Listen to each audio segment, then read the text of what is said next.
I'm going to show them, and I'm going to be an example. I'm going to be an inspiration to someone, even if it's just someone. I'm going to do that.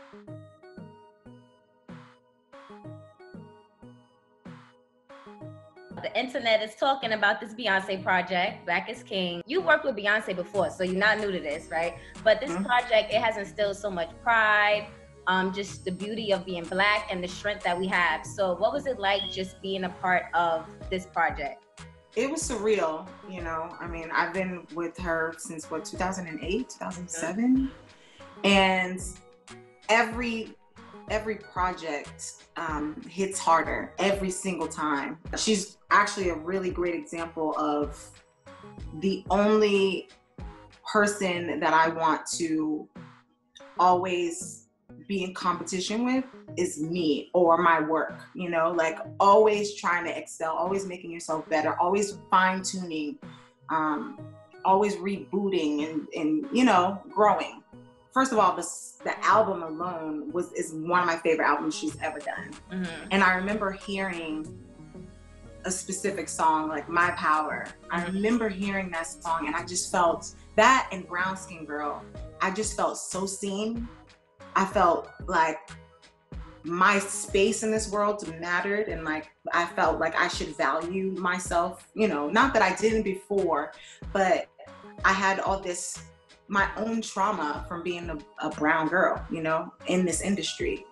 I remember being a little kid in Boston Ballet and a lady pinching me and saying, I paid for you to be here.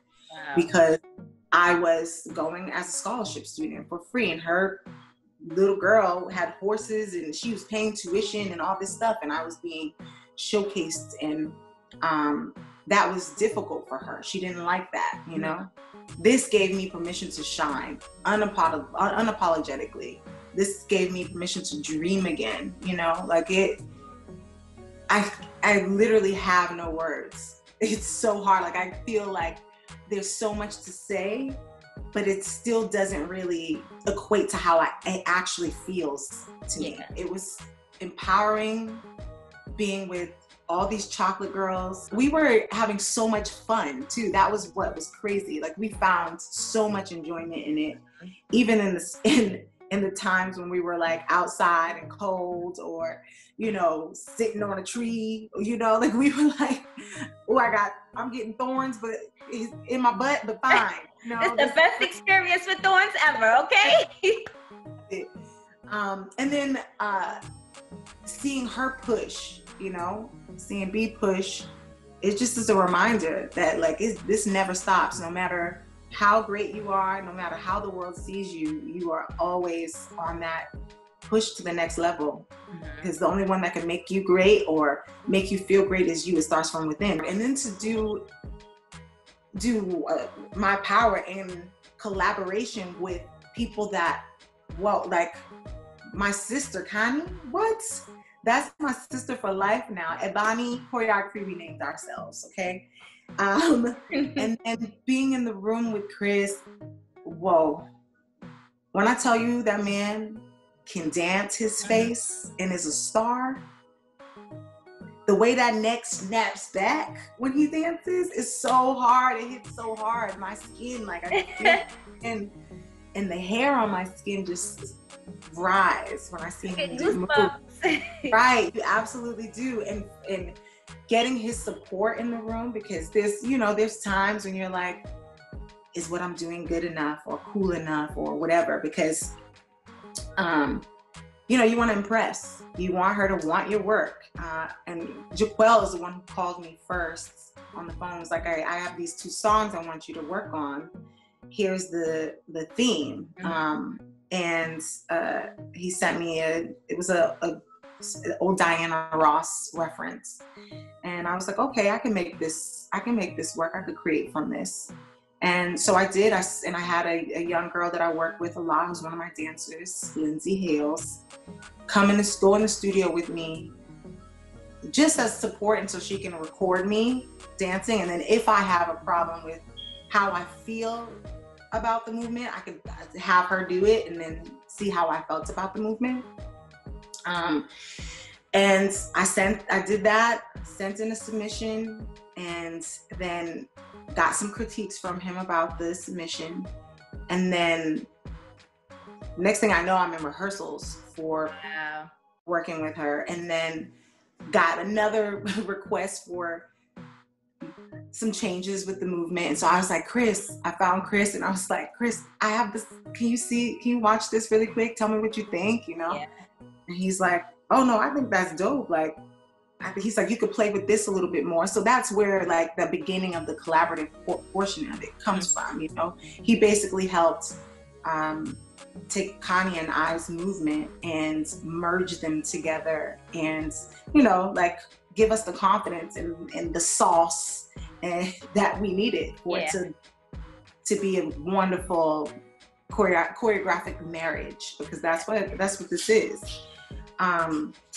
So it was really powerful. How has sisterhood play a part in your dance career? Like, I know dance is competitive, but like you said, you have that tribe. Why is that so important navigating in the industry? Well, first off, we're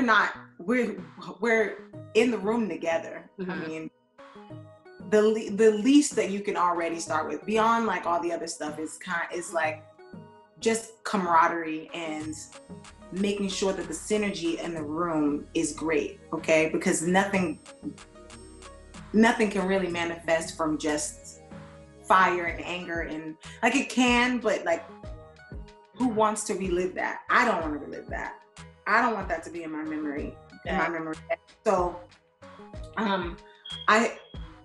I find that, especially as brown girls going to these auditions, we already know most of the time, okay, girl, it's gonna be you or it's gonna be me, okay? There's only a couple there's always only one they're choosing, okay?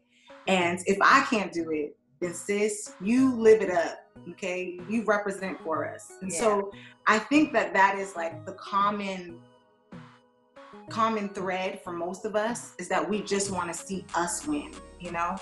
And there's room for all of us, and that's the thing. Like, everything is literally meant for you. If it's not yours, then it was not supposed to be. So the least we can do is just support each other through it and make it so that the next person stepping into your shoes can be valued, you know? The world is hard enough on us. The last thing we need is for us to be hard on each other. I saw on Instagram, you had like a really transparent post. Like you mentioned that you was like, you didn't see much girls that looked like you in the ballerina space, or even you see sites like TMZ commenting on your appearance in a negative way. So I want to ask you, you know, when you're younger and you're growing up, or even now, we still have our own insecurities, you know, about ourselves, right? But when was that moment that you really understood the power of your artistry and just really of your beauty? Honestly, it was trying to get through and past moments like that. That's when I realized. I was like, okay, that's not serving me. Hearing them and believing it is not serving me. So I think it was that, and also Cedar Lake, I have to say, I was the first Black girl there. Luckily, also, the director was the first Black director there, very young director.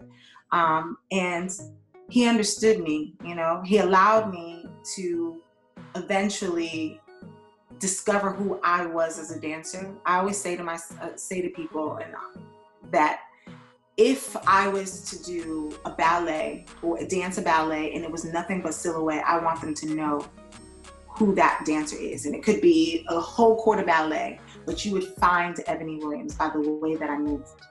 And I feel like he allowed me to do that extremely. And then on seeing certain dancers, like I remember seeing Aisha Ash on the cover of Point magazine, and I was like, yes, we can do that. I can do that, you know? But it literally started from the pain. I think it started from the triggers and the trauma, and recognizing that the thoughts that are in my head were put on me. I didn't grow up hearing from my mom and the people that loved me, oh, you're not good enough. You're too dark. your hair's too nappy. I didn't hear that growing up. This stuff was outside sources putting their ugliness on me. So once I recognized that the problem wasn't me, it was them, I was like, okay, I got this. I'm going to show them, and I'm going to be an example. I'm going to be an inspiration to someone, even if it's just someone. I'm going to do that.